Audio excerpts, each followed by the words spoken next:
El antiguo reino de Israel, como habíamos mencionado, alcanzó cierto esplendor a mediados, o la primera mitad específicamente, del siglo VIII antes de Cristo. Pero esta situación en realidad no duró demasiado, porque con la llegada al poder de Tiglat-Pileser III de Asiria, que gobernó del 745 al 727 a.C., el panorama de esta región cambió radicalmente, porque este rey asirio ya no se iba a contentar con tributos meramente esporádicos. Es más, si algún pueblo era reticente a la sumisión asiria, que es lo que buscaba, ¿no?, este gran imperio, se optaba entonces por anexionarlo ya directamente a este poder asirio. De hecho, se le va a convertir en provincia asiria, incluso se iban a deportar a parte de sus habitantes a otros lados.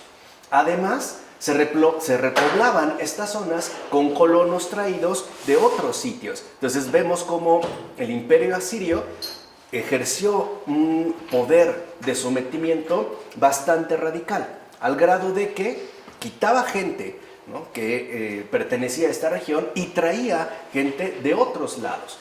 Así vemos cómo Tiglat-Pileser III no se va a contentar con recibir tributos de otros reyes, que era más o menos lo que se había estado manteniendo tiempo atrás. Así que poco tiempo después empezó a realizar ya una serie de conquistas por toda esta región. Asedió, por ejemplo, varias ciudades de Siria hasta que por fin pudo vencer y dominar la importante Damasco. Continuó su avance e invadió el norte de Israel hasta conquistar Galilea y Galad. Entonces, en las regiones recién conquistadas se establecieron provincias asirias. Acuérdense que ahorita nosotros estamos ubicados en el antiguo reino de Israel, o sea, en el reino del norte. Y gran parte de la población de este reino, especialmente de Galilea y Galad, fue deportada. Cabe mencionar que en este caso en particular el rey asirio no llegó a conquistar Samaria, ni las comarcas de la región central, pero sí logró imponerles serias condiciones de vasallaje. Ahora, a su muerte, Israel va a intentar sacudirse de una vez el yugo asirio, por lo que el nuevo rey Salmanasar V va a poner cerco a la capital. Finalmente, en el año 722 a.C., se va a rendir la ciudad. Pero como Salmanasar murió en ese momento, sería entonces su sucesor, Sargón II, quien presumiera haberla dominado y sometido, cuando en realidad lo había hecho el recientemente fallecido Salmanasar V. Samaria se va a convertir en una provincia asiria y ya el reino de Israel como tal, según el perfil que había venido adquiriendo con el paso del tiempo, desaparecerá para siempre. O sea, el reino de Israel hasta este momento, tal y como había ido desarrollándose e incluso según la prosperidad alcanzada, desapareció ya por completo. Ya nunca volvió a alcanzar, de hecho, unas condiciones como las que pudo disfrutar en estos momentos. Ahora bien, tras la muerte de Salomón, el pueblo que habitaba en las colinas de Samaria y que a la muerte de Isbal, ¿no?, se había unido a David, decidió finalmente separarse de este reino que estaba consolidándose en torno a la ciudad de Jerusalén, que, como habíamos mencionado, se atribuía como iniciador a David.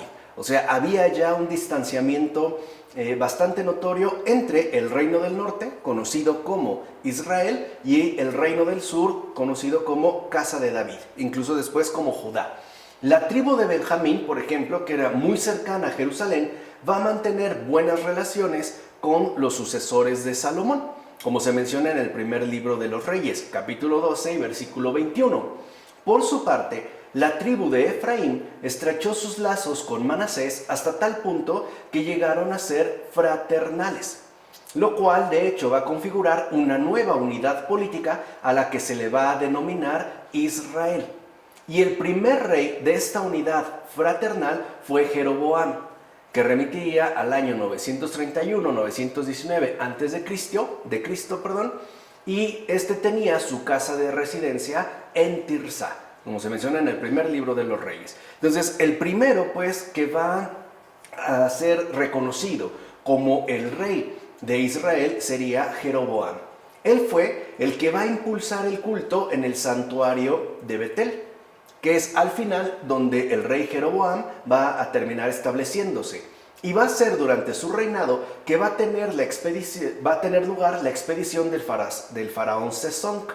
De hecho, aprovechando las debilidades de las fortalezas que habían sido destruidas por Sesonc, las tribus de Galilea se van a hacer con el control ya de Israel, o sea, con esta zona geográficamente ubicada al norte.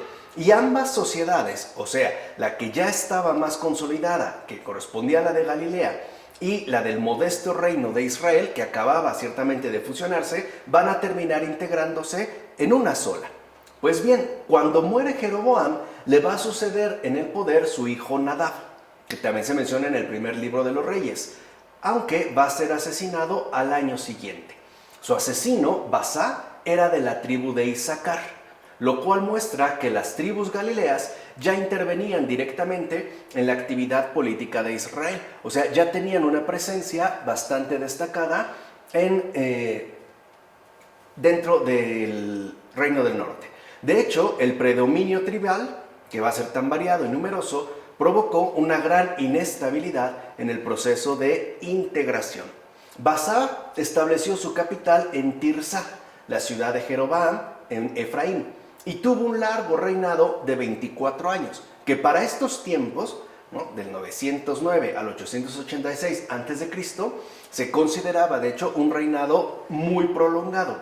Durante este tiempo, el rey Ben-Hadad de Damasco aprovechó las diferencias entre Israel y Judá, o sea, entre el norte y el sur, y va a invadir el norte de Galilea, motivado además por el rey Asa de Judá.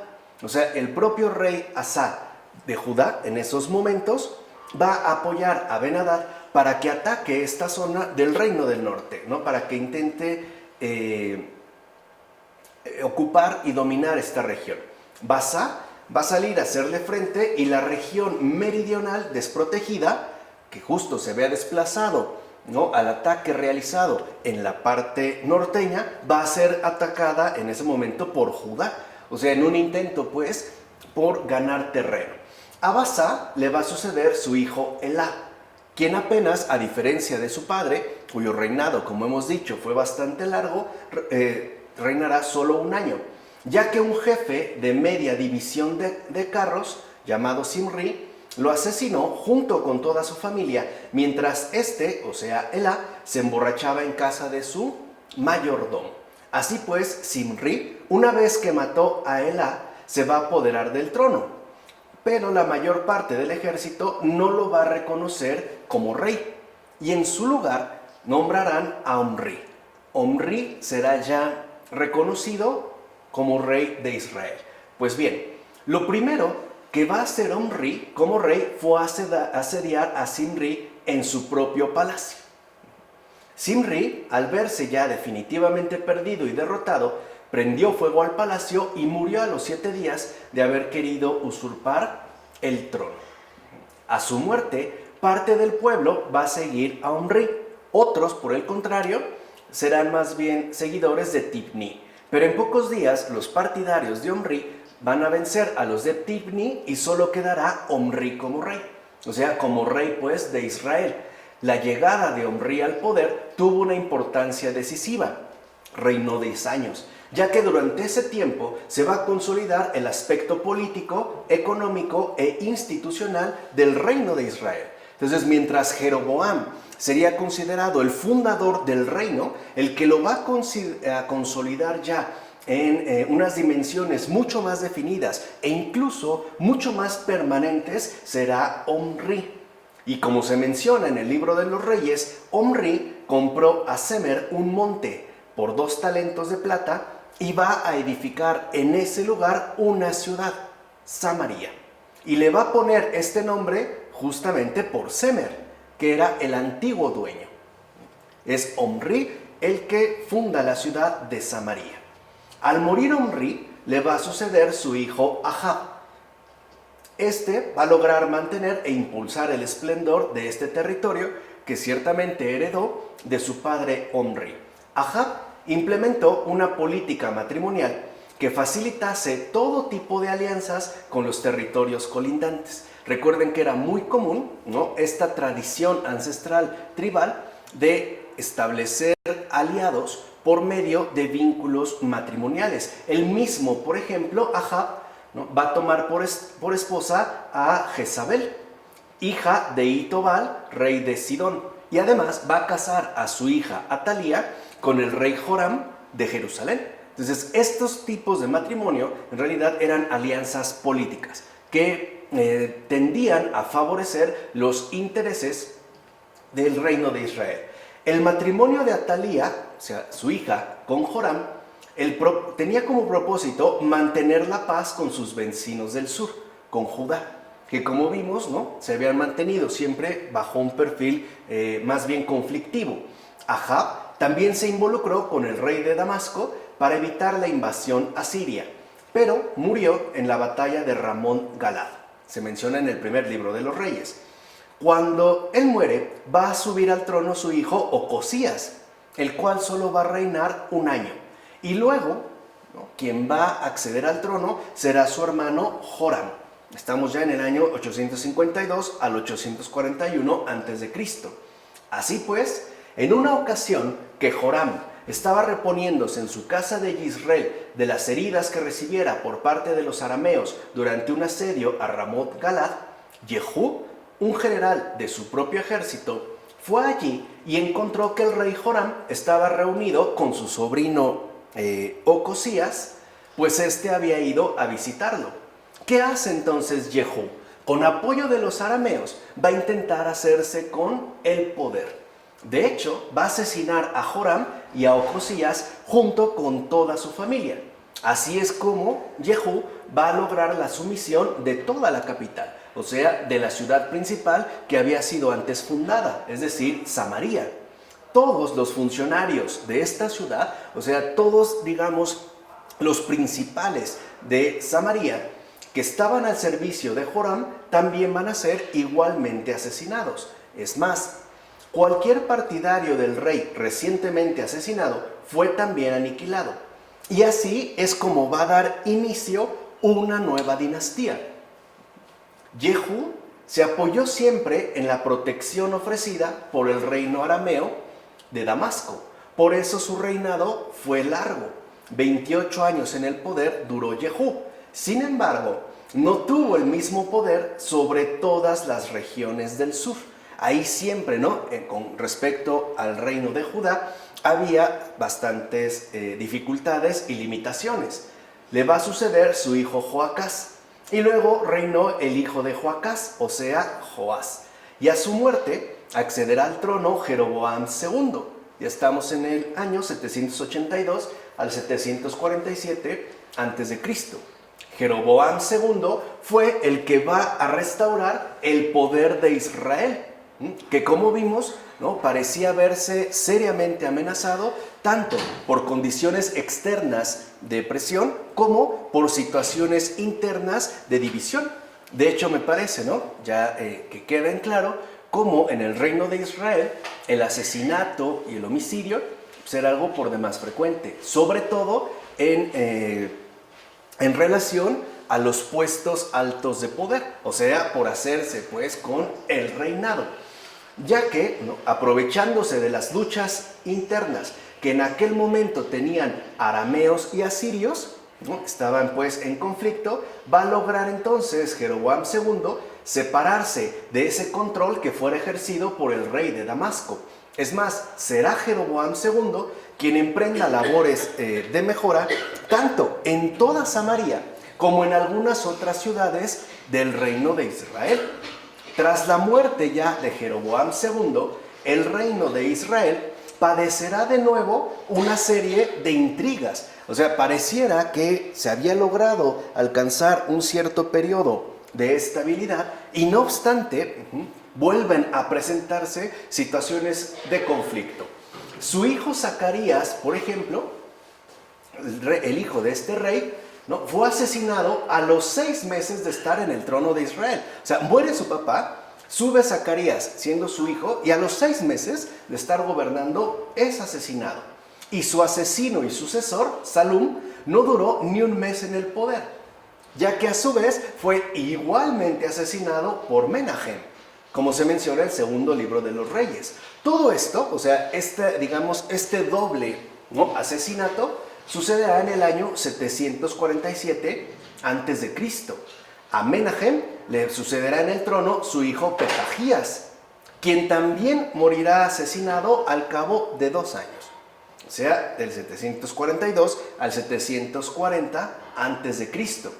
El poder fue tomado de nuevo por su propio asesino, o sea, por Pekaj, hijo de Remalías, quien va a gobernar del 740 al 731 a.C. En esos momentos que ya vimos, ¿no?, se vuelven a presentar en el reino de Israel sangrientas intrigas que culminarán finalmente en asesinatos.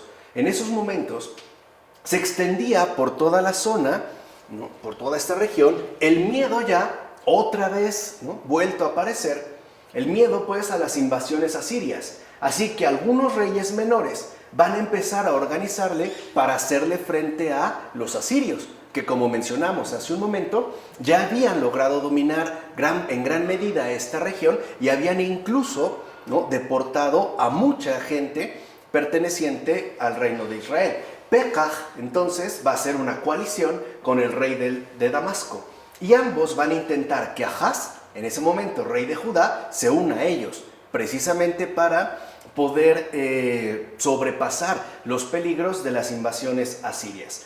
Pero no van a conseguir su objetivo debido a la providencial intervención del profeta Isaías.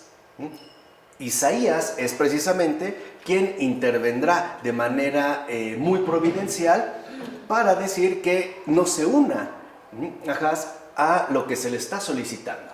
Así pues, Ahaz, al verse presionado por Pekaj y por el rey de Damasco, lo que va a hacer es pedir ayuda al propio monarca sirio, Tiglat-Pileser III, lo cual va a proporcionar una gran excusa a este monarca sirio para atacar la coalición, ¿no?, que se está confabulando en contra suya, y entonces poder así, ¿no?, tener bajo control casi todo el territorio de Israel, una vez más.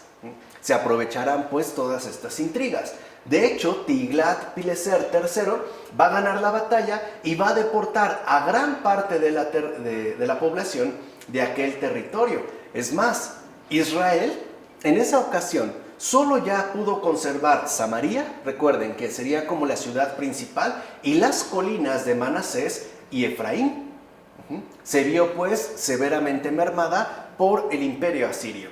Mientras tanto, Tiglat-Pileser III va a intrigar para que Oseas, hijo de Elá, asesinase a Pekaj y reinase entonces como vasallo de Asiria, que es también algo que se acostumbraba, ¿no?, poner a alguien que estuviera a favor de los intereses del poder dominante, en este caso del poder asirio. Pero la muerte del monarca, Tiglat-Pileser III, va a promover que Israel buscara otra vez sacudirse su yugo. Entonces, lo que les decía, aquí hay algo llamativo, ¿no? Por un lado, parece que en estos tiempos remotos, Israel, en su respectiva conformación, tiene problemas externos que le afectan directamente y después incurre en situaciones internas, pues, bastante sangrientas. No podía, pues, mantenerse bajo una forma más o menos estable y sólida. Israel, ¿no?, lo que va a hacer es dejar de pagar impuestos a Siria y se va a confiar a la ayuda que en ese momento en particular le prometía Egipto.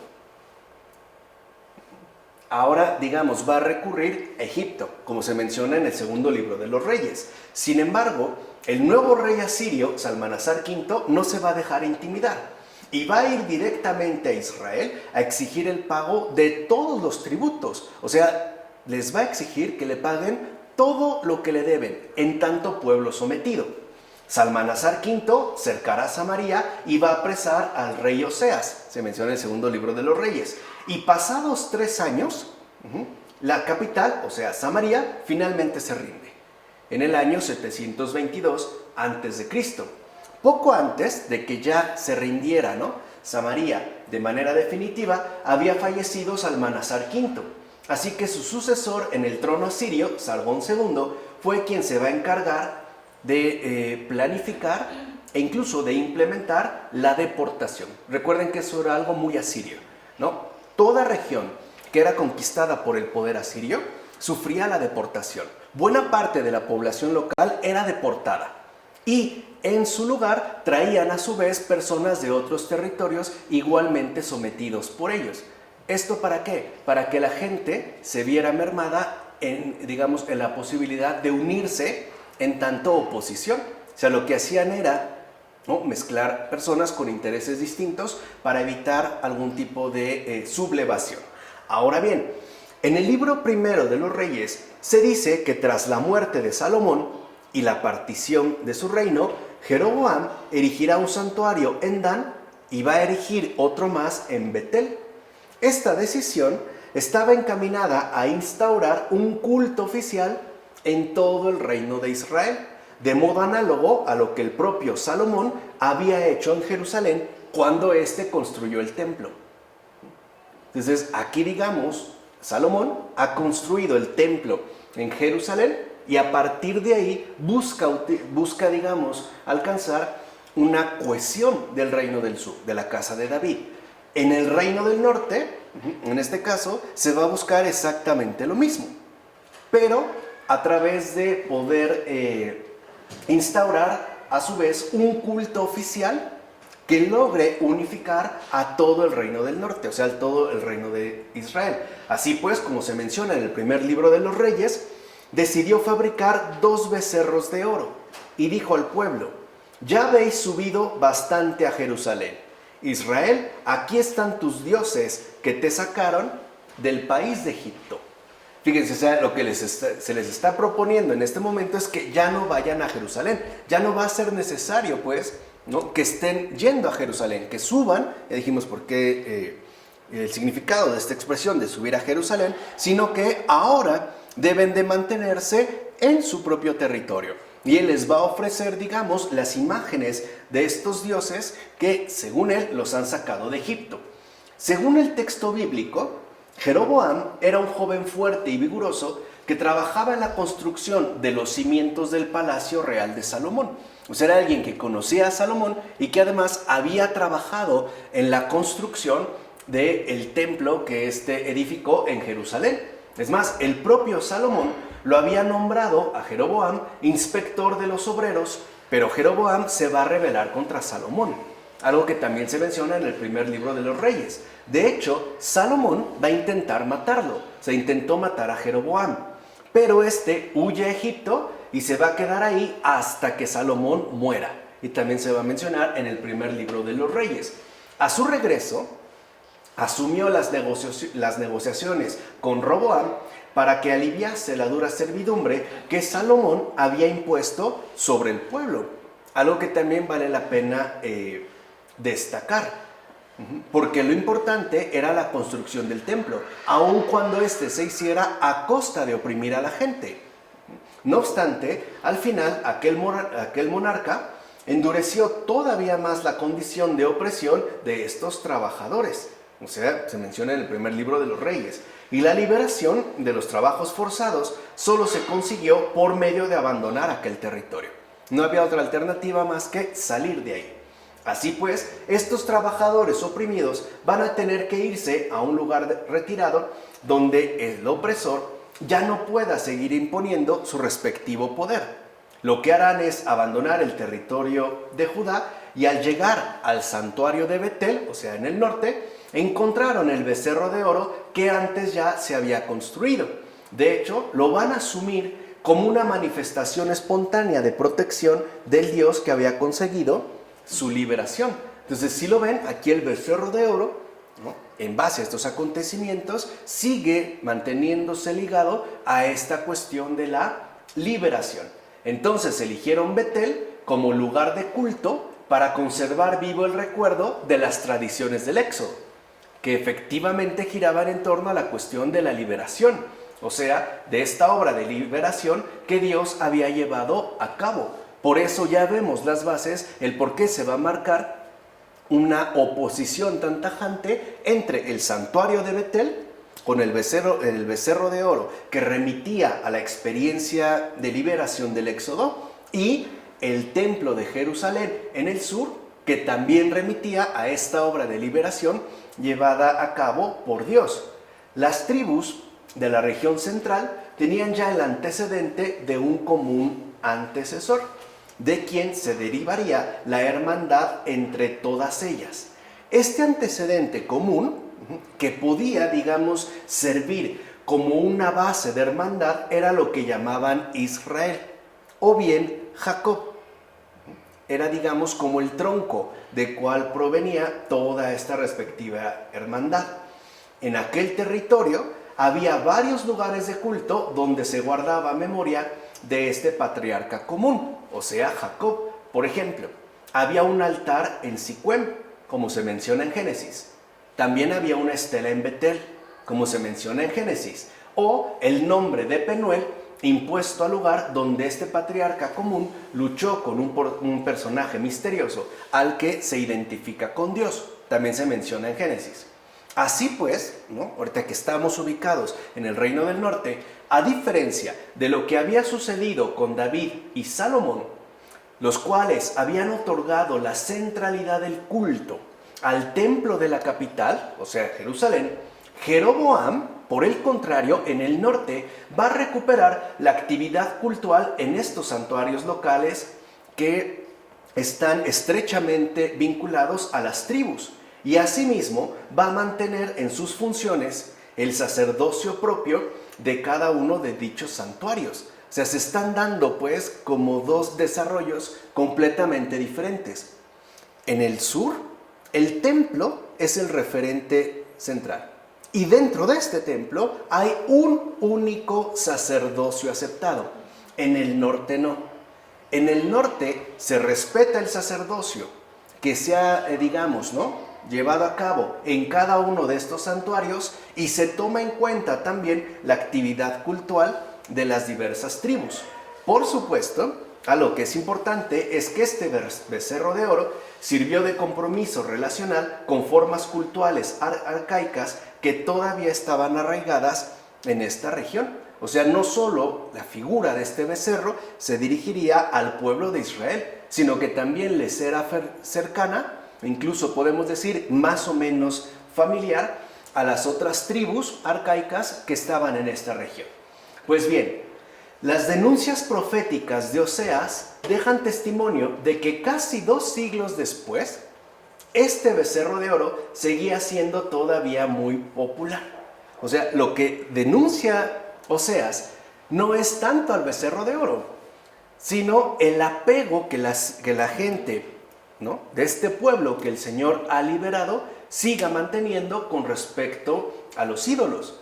Por eso aparece el profeta Oseas. O sea, es una denuncia ante, digamos, el mantenimiento de una costumbre que en principio no corresponde al culto verdadero que debe ser tributado a Yahvé.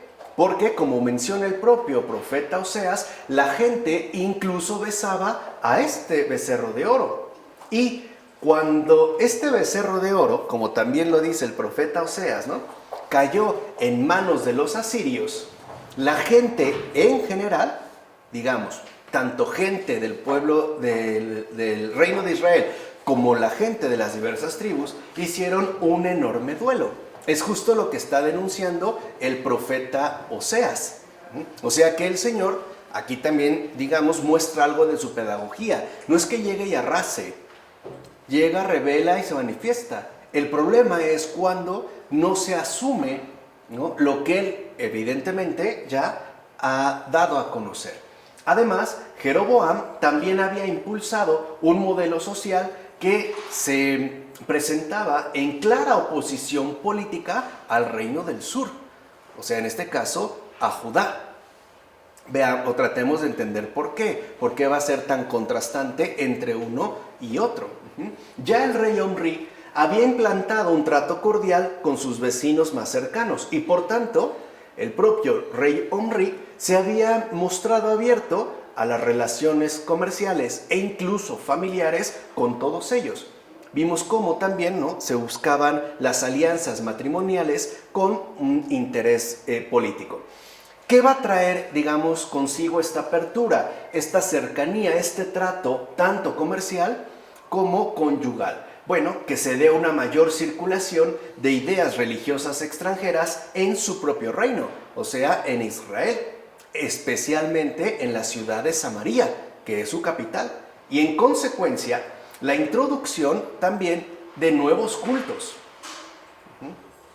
O sea, a diferencia, digámoslo así, del sur, que a partir de David y Salomón, ¿no?, y este enfoque dado en el templo parecía un núcleo total cada vez más cerrado, más hermético, en el norte, en Israel y particularmente en Samaria, se vivía justamente lo contrario, una especie de apertura que incluso promovía la introducción dentro de su capital, ¿no?, la ciudad de Samaria, nuevos cultos. Vemos como una manifestación de tal apertura a otros países, a otras culturas, a otras religiones, fue también el matrimonio de Ahab con Jezabel, que era hija del rey Sidón. De hecho, cuando Jezabel y su séquito fenicio se instalaron ya en Samaria, se va a erigir allí un templo al dios Baal de Sidón, lo menciona el primer libro de los Reyes, justo para que Jezabel pudiera continuar en ese lugar con las prácticas cultuales de su respectivo país. O sea, no se le veía realmente gran problema, ¿no? El reino del norte era como más abierto a la presencia, digamos, de otras culturas. Un culto, ¿no?, tan grandioso y llamativo, o sea, el que trae consigo Jezabel, va a levantar oleadas de admiración entre la gente de toda la región, a tal punto que muchos, digamos ya, israelitas, se van a sentir atraídos por este culto extranjero. También se menciona en el segundo libro de los Reyes. No obstante, a pesar del apoyo, tanto implícito como explícito, que Ahab dio al culto de Baal, el yavismo seguía siendo la religión tradicional de todo el reino, o sea, tanto del norte como del sur. En pocas palabras, lo único que unía al norte con el sur era Yahvé. Era el único punto de unión, porque entre ellos, digamos, al nivel político, al nivel cultural, al nivel cultural, al nivel social, nunca lograron una verdadera cohesión, ni entre sí, ¿no?, ni entre uno y otro, Israel y Judá, ni al interior de ellos, lo cual también ya históricamente nos muestra una gran verdad. Solo Dios puede realizar la unión de los pueblos. La unión en esta tierra no es algo humano, Incluso ya vimos cómo la historia del reino de Israel está manchada de sangre, literalmente, o sea, empapada de sangre. Porque cuando se busca unir a la gente mediante los recursos de este mundo, lo que se obtiene al final son asesinatos. Ahora, en este contexto es donde van a aparecer justamente los profetas Elías y Eliseo. Fíjense otro rasgo fundamental. A pesar, ¿no?, de lo accidentada que pueda ser la historia de los acontecimientos, el Señor sigue manteniéndose fiel a su pueblo, a su gente, a su creación entera. Y ahí es donde también entrarán los profetas en concreto, o sea, sus respectivos enviados. A pesar de que todo vaya, ¿no?, como muy mal, el Señor sigue interviniendo. Entonces vemos que en efecto la tradición bíblica guarda el recuerdo de que esa situación de admiración popular hacia estos ritos de Baal no va a dejar indiferentes a los seguidores de Yahvé, que son, digamos, no necesariamente la mayoría, sino un grupo pequeño de fieles adeptos. Tanto Elías, ¿no?, como Eliseo lideraron una fuerte reacción de protesta y oposición cuyas consecuencias a partir de estos momentos fueron de lo más importantes. Vamos a ver por qué. El profeta Elías procedía de Tisbé de Galat, como se menciona en el primer libro de los Reyes, y Eliseo de Abel Mejolá, ubicado en el valle central del Jordán. Ambos veían con mucho recelo lo que estaba sucediendo con el proceder absolutista, o sea, con la política religiosa de la dinastía de Omri. Elías, por ejemplo, va a denunciar la injusticia y el escándalo que había provocado Ahab. No se va a callar la boca. Ahab, en efecto, tuvo interés en comprar la viña de Nabot. Y los ancianos del lugar se prestan incluso, acuérdense que son las figuras de autoridad, ¿no? Las figuras más respetadas de estos tiempos, estos ancianos se prestan para llevar a cabo la farsa implementada por la administración real, la cual en realidad no era otra cosa sino una flagrante injusticia. ¿Qué es lo que va a hacer Elías? Denunciar esta injusticia. No se va a quedar callado, ¿no? Hay que estarse pues como rectificando, o sea, manteniéndose en rectitud según la voluntad del Señor, que ya la habíamos visto también en la terapéutica de las enfermedades espirituales, ¿no? Este llamado que tenemos a hacer recta la vida, a rectificar, a mantenernos rectos, a pesar de las diversas desviaciones, ¿no?, que puedan irse dando. Entonces, Elías, además, va a anunciar a Ahab el castigo que el Señor le va a hacer padecer, porque recuerden, la carga es mayor. No puede ser posible que un representante directo del Señor Dios actúe de este modo. Tendría que ser justamente lo contrario. No pueden darse este tipo de situaciones en alguien que se supone conoce al Señor tu Dios. ¿Se entiende? O sea, no puede darse de esta manera. Y aquí vamos a encontrar algo sumamente característico de aquellos tiempos. Nos referimos a la defensa de los derechos tradicionales de la gente sencilla frente a la prepotencia de unos gobernantes sin escrúpulos. O sea, aquí ya se empieza, digamos, ¿no?, como a notar algo que ha sido común hasta estos tiempos. La gente sencilla, la gente común, hoy diríamos la gente de pueblo, ¿no?, es como mucho más fiel al Señor, porque está finalmente menos imbuida en todas las intrigas gubernamentales que involucran tantas injusticias y muchas veces tantas calamidades. O sea, sabemos que el poder sí corrompe, y mucho poder corrompe muchísimo.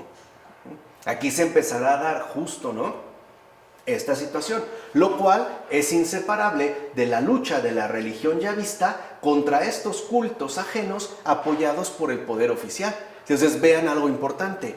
¿Quiénes en ese momento eran los que se oponían, ¿no?, a lo que estaba sucediendo? La gente humilde y sencilla, los pobres. La gente más humilde y más sencilla del reino de Israel era la que permanecía fielmente adherida al Señor que se había manifestado, al Señor que los había pues liberado, que les había hecho experimentar su respectiva salvación. ¿Quiénes no? Pues los que iban cada vez empoderándose más y que a su vez iban corrompiendo a muchos otros. Por decirlo así, las altas esferas eran las corrompidas. La gente común, no. O sea, ahí es cuando se empieza a ver, ¿no?, como este cierto contraste. De ahí justo parte el grito del profeta Elías al pueblo al momento de desafiar a los sacerdotes de Baal en el Monte Carmelo. Justo ahí les gritará Elías: ¿hasta cuándo andaréis cojeando con dos muletas? Si el Señor es Dios, id tras él, y si es Baal, id tras él. Con esto entonces Elías dejaba en claro que no es posible compaginar la fidelidad a Yahvé con la práctica de otros cultos extraños, aunque en términos políticos pareciera conveniente, por ejemplo, para evitar problemas o para mantener las cosas más o menos tranquilas. Justo es lo que el profeta Elías, ¿no?, va a denunciar. A pesar de todo, no parece que la predicación de Elías lograse un cambio sustancial de aquella situación. Es más, Ahab ni caso le va a hacer. Además, el propio Elías va a tener que huir para seguir con vida, porque haber expuesto, ¿no?, esta tergiversación en la gobernanza de Ahab le había acarreado una amenaza de muerte. O sea, su vida estaba pues en peligro. ¿no? Te había tenido que salir ya como perseguido. Pues bien, a la muerte de Ahab, la situación política que debieron afrontar sus hijos Ocosías y Joram va a ser muy difícil y complicada, ya que el poder de Hazael de Damasco iba en aumento, lo cual además, o sea, vean otra vez, viene la presión exterior, ahora por parte de Hazael de Damasco. Además, a esto hay que unirle la situación interior, el gran descontento interno de la propia población, por lo que había hecho Ahab. O sea, si Ahab es la cabeza, ¿cómo puede ser que no se mantenga fiel al Señor? ¿Y cómo puede promover tanta corrupción desde la posición que tiene? O sea, digamos, a partir de su influencia. Ahora bien, cuando Joram tuvo que retirarse a su casa de Jezreel, ¿no? Lo dijimos hace un momento, para curarse de las heridas sufridas mientras defendía a Ramón Galad, el asedio de Hazael va a provocar una revuelta.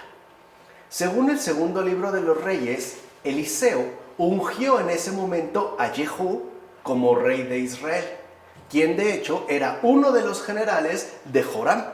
Menciona el segundo libro de los Reyes. Así pues, Jehú puso en marcha una revolución contra todo el sistema de los descendientes de Omri. Tal revuelta no se va a detener hasta que se erradique por completo a la familia real.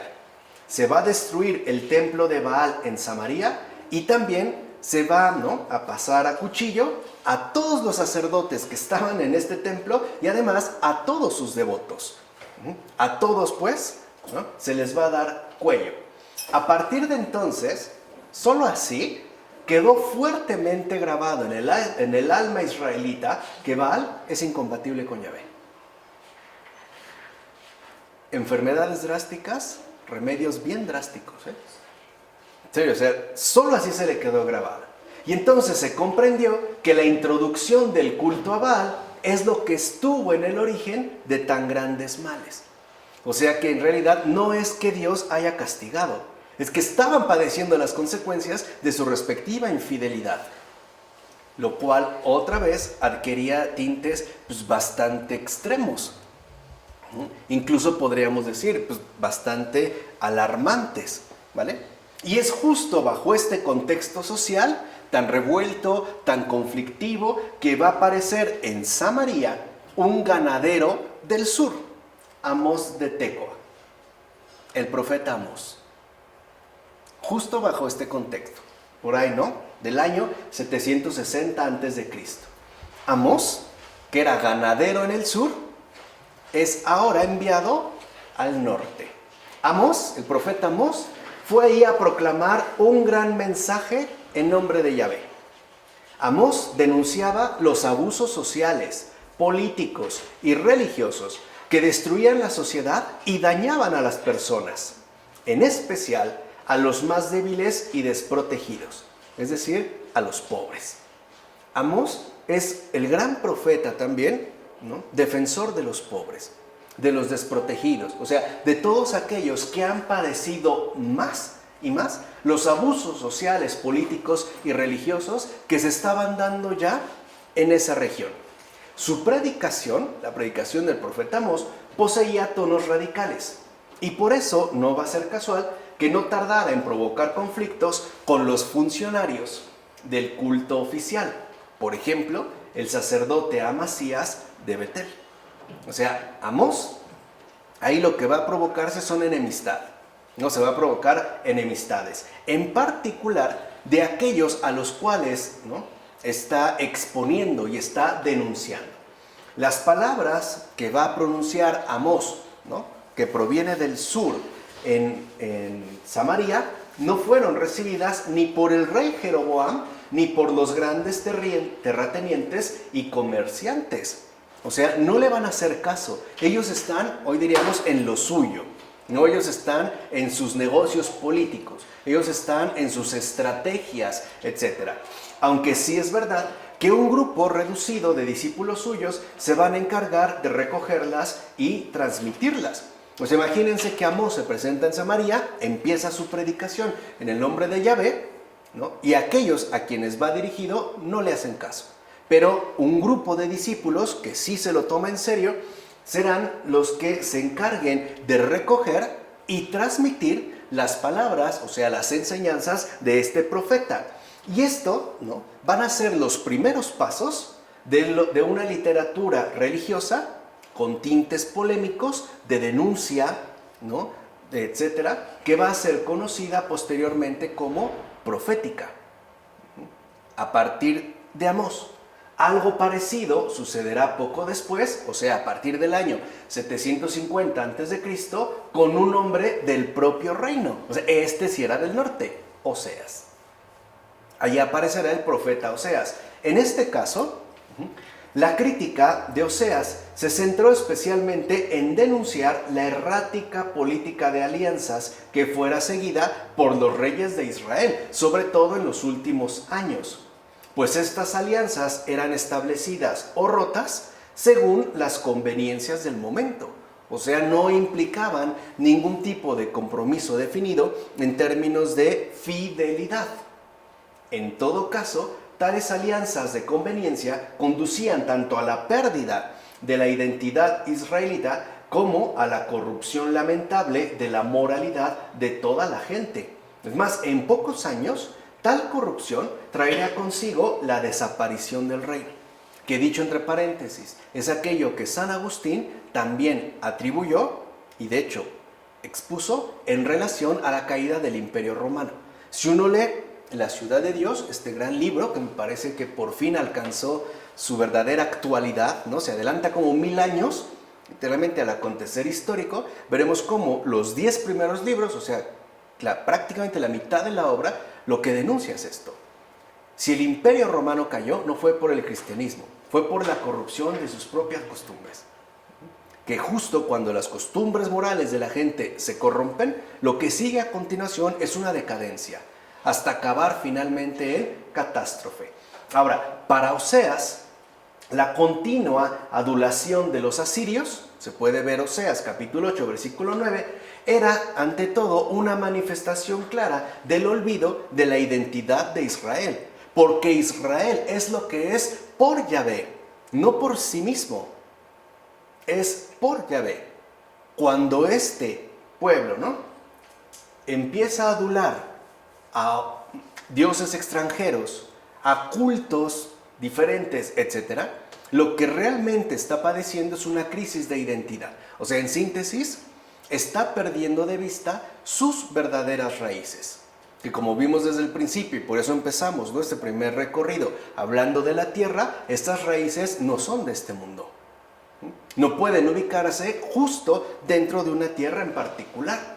En efecto, adular a los asirios mostraba la infidelidad de la gente a aquel Señor que es su Dios desde que lo sacó de Egipto. O sea, no era algo que viniera impuesto, lo dijimos. Estaba basado en una experiencia muy real y muy concreta. De hecho, el olvido de Yahvé, como mostrará el profeta Oseas, era la llaga que corroe y pudre a Israel. Es decir, la raíz más honda de todos sus problemas. Por eso sus respectivas problemáticas no se podían resolver acudiendo a Siria o a Egipto o cualquier otra potencia. No es en gran medida lo que hoy estamos viviendo.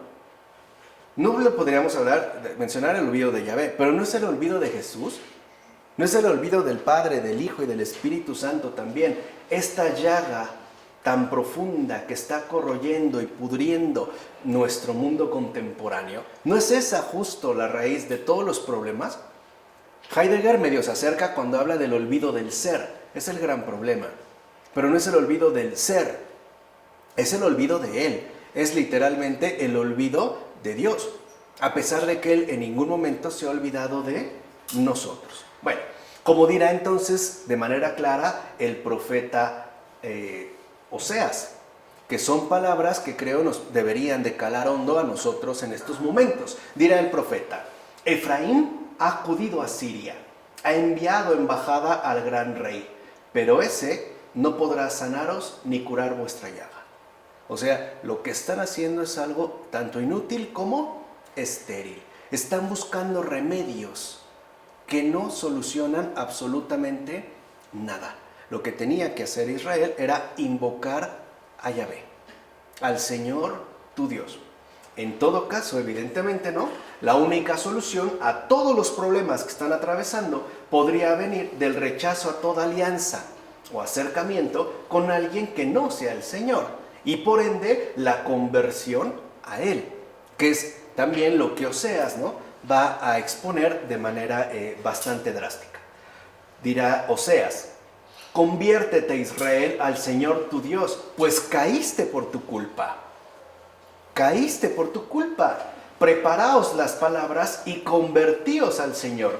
Decidle: quita toda iniquidad, acepta lo que sea bueno, te ofreceremos el fruto de nuestros labios. Asiria no nos ha de salvar, no montaremos a caballo, ni llamaremos más Dios nuestro a la obra de nuestras manos, porque en ti el huérfano haya piedad. No es una oración para estos tiempos. No literalmente viene como anillo al dedo. Tenemos que ir suponiendo entonces, ¿no?, que Asiria, hoy el país que quiera, la ciencia, la tecnología, el progreso, el dinero, la riqueza, los reptilianos, los extraterrestres nos van a salvar. No, solo es el Señor Dios nuestro. Y vean, algo que nos debe de llamar la atención. El propio Señor no solo está dispuesto a ayudar, nos dice cómo pedir esta ayuda.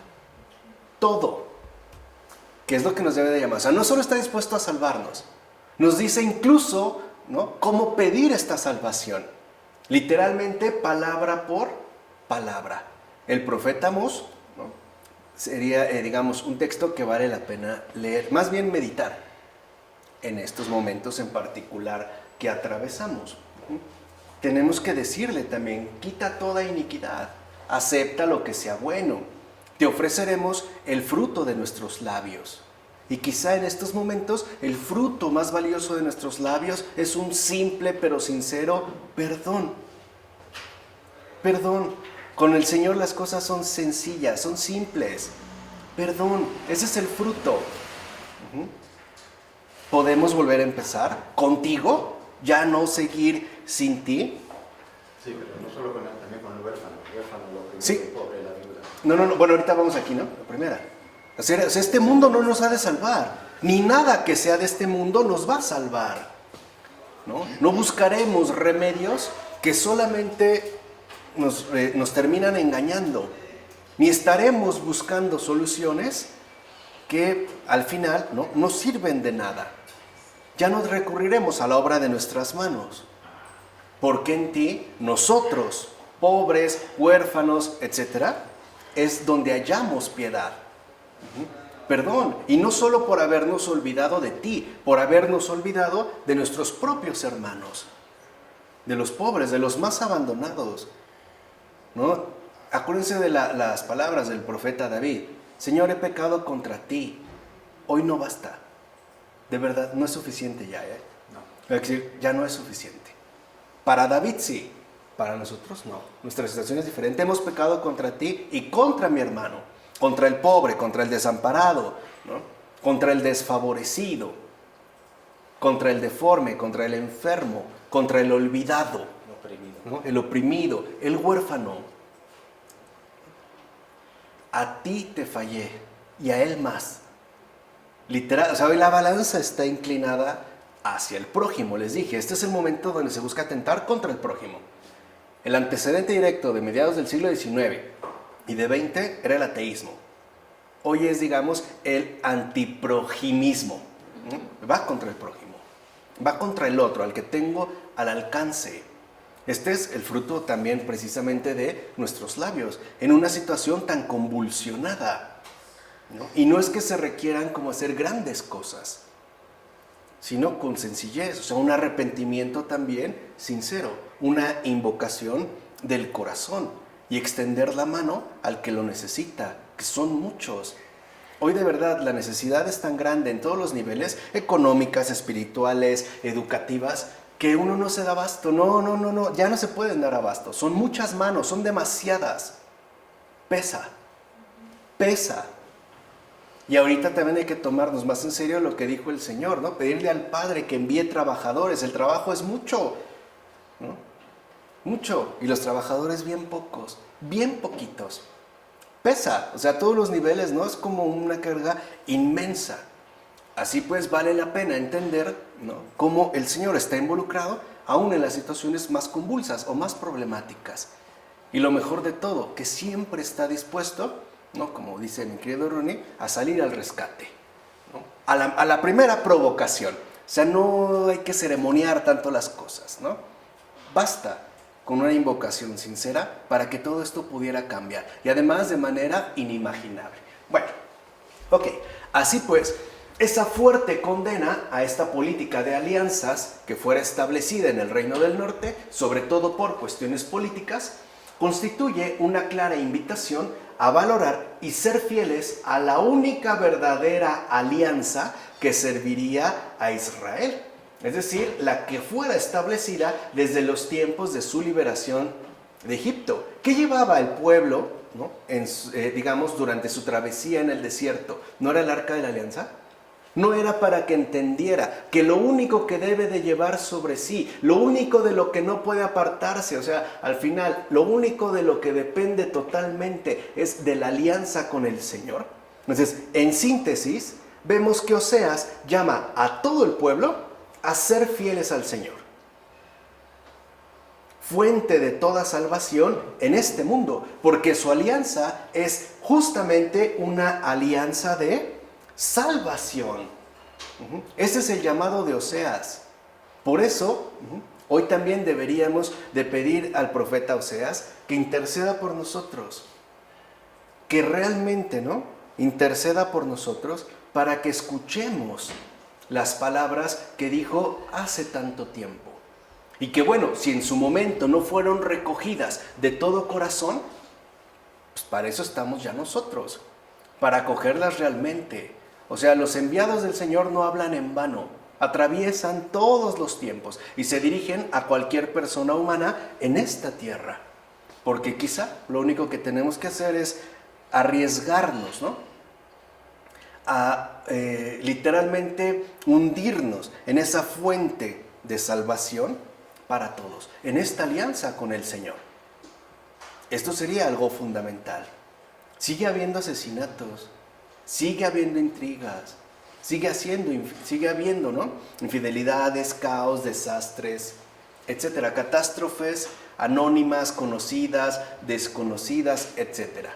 Bueno, pero el Señor sigue siendo fiel a todos, o sea, sigue siendo fiel a sí mismo, a esta alianza, justo a esta alianza de salvación dentro de este recorrido. Aquí le vamos a dejar porque la siguiente ocasión vamos a ver ahora qué sucedió, pero en torno al reino de Judá. Eso es lo que pasó en el norte.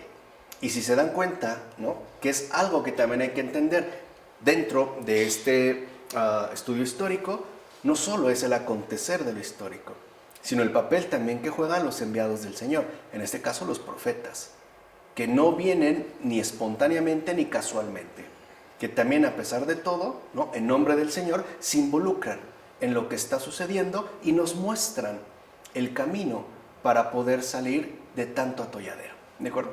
Vamos a dejarlo hasta aquí. En nombre del Padre, del Hijo, del Espíritu Santo. Amén.